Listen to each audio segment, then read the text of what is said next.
welcome to our final Orca Watch Live, coming to you from our base at John O'Groats, where it's been another stunningly sunny day. Joining us to say goodbye will be our director, Peter Evans, and the whole project team. But first, over to Katie for the daily sightings report. Just before 10 p.m. last night, observers at Duncansby Head spotted through their telescope a minke and young calf, and around 10:30 those at Gills Harbour reported 3 porpoise very close to the mainland, slowly swimming west. This morning started with porpoise again, seen from Duncansby Head. Those on the morning ferry were lucky enough to see a minke 2 kilometres ahead of the boat, heading to South Ronaldsay. This may have been the same animal reported just 15 minutes later from Duncansby Head. Porpoise were later seen from the head and from the ferry. There was excitement as an unconfirmed report of orcas spotted from the Hanamavo ferry came in at around 10:15, but it later turned out that they were in fact rissos, later seen off Dunnet Head. As usual for this year, the orca were around Orkney, with a pod of at least 2 seen from Scapa Pier. Back to Hannah. Thanks, Katie. It's early days for processing all the data that our volunteer observers have collected, but here are some provisional figures. The observers put in around 250 effort hours, as they conducted about 125 effort-related watches along the coast and from the ferry. We and our partners on Shetland and Orkney have recorded at least 146 sightings of at least 280 individual animals. Orcas were sighted the most, mainly around Orkney, followed by harbour porpoise, risso dolphins, and finally minke whales.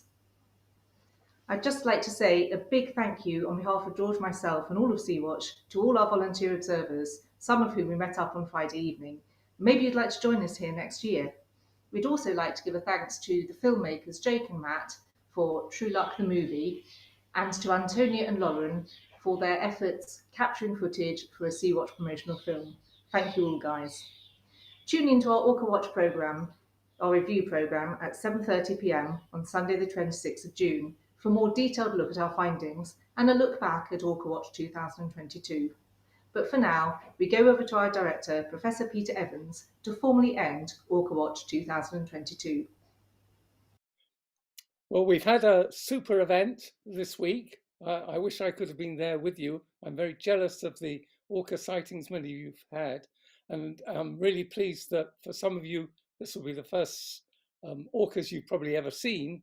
And that not only has this event given a lot of pleasure, I hope, to many of you, but it has contributed important scientific information, which is really the core of what we work with here at Sea-Watch.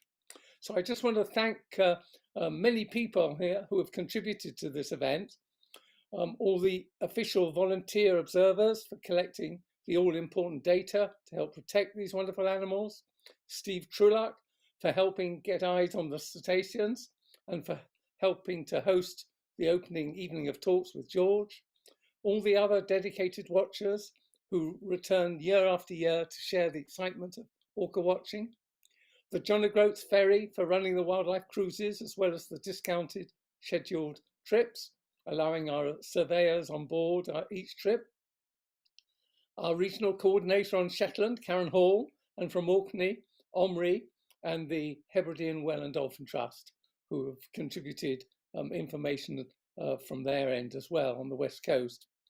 Hugh Harrop from Shetland Wildlife, Julia Sutherland from EcoPreds at St Andrews University, and Dr. Chloe Robinson from OceanWise across the Atlantic in North America, and Emma Neve Webb from Omri, all of whom contributed to our opening evening of talks. I'd like to thank James Copeland, the regional coordinator for North Kent, for his help at the evening of talks, as well as helping get eyes on the sea. Christina Worth, Karen Hall and Robin Petch for dialing in during our daily roundups.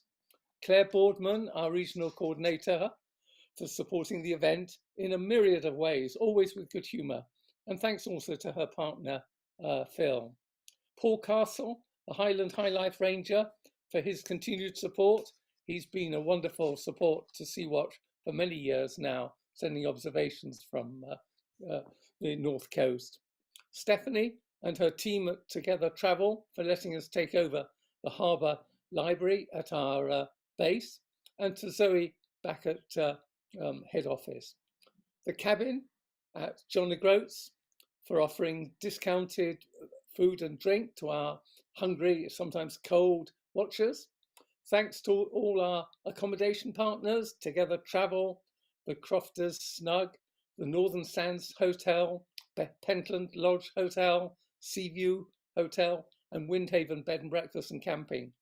The local community, we mustn't forget them, represented by the John O'Groats Development Trust and Dunnes and Canasby Community Council, who've been a wonderful support to us. The Pulteney Centre for hosting our evening of talks, Crossroads Primary and Hullkirk Primary for inviting us to talk to them, Lith Arts for inviting us to join their Mapping Ocean Change workshop, the Caithness and North Sutherland Development Fund for partially funding the event, the Sea Watch staff, of course, back at New Quay, helping to verify and add the sightings to the database, and of course to Philip Barnes of Barnstorming Productions for directing all the online programming. And finally, the Orca Watch team, Steve Marquis for support with social media before the event, George Boyer, Orca Watch volunteer, coordinator for organising and supporting the volunteers, and Boyer for staffing the base and helping look after the team, Katie Baker, Sea Watch's communications and outreach officer for handling the social media, engaging with the local schools and staffing the base, Neil Parkinson for technical support in John O'Groats and Wick and for the online programming, and certainly not last but not least anyway, Hannah Parkinson, our project manager, for producing the entire event, which has taken many months to organise, and for bringing Orca Watch to you all to life. Huge thanks to all of you. Join us on the 26th of June for the final part of Orca Watch 2022, an online broadcast in which we look back at the event and review the initial findings, and that will be hosted by Sea Watch Ambassador Robin Petch. I unfortunately again won't be able to attend that because I'm going to be up in Svalbard, maybe looking at orcas there, some of the Arctic orcas in the Barents Sea. So thanks very much to all of you for participating and hope to see you again next year. Thanks very much. Thanks, Peter. So that's it for Orca Watch. It's been great to meet so many friendly people at our base and along the coast who've all come to enjoy the landscape and wildlife in this fabulous area and also to look for orca. In the meantime, it's goodbye from all of us on the project team. Anne, Neil, Katie, and of course me and George. We're off to go and see if we can find the orca that have just been spotted off Duncansby Head. What a fabulous end to Orca Watch 2022. Thanks for coming and keep sending in your sightings. Bye. Bye.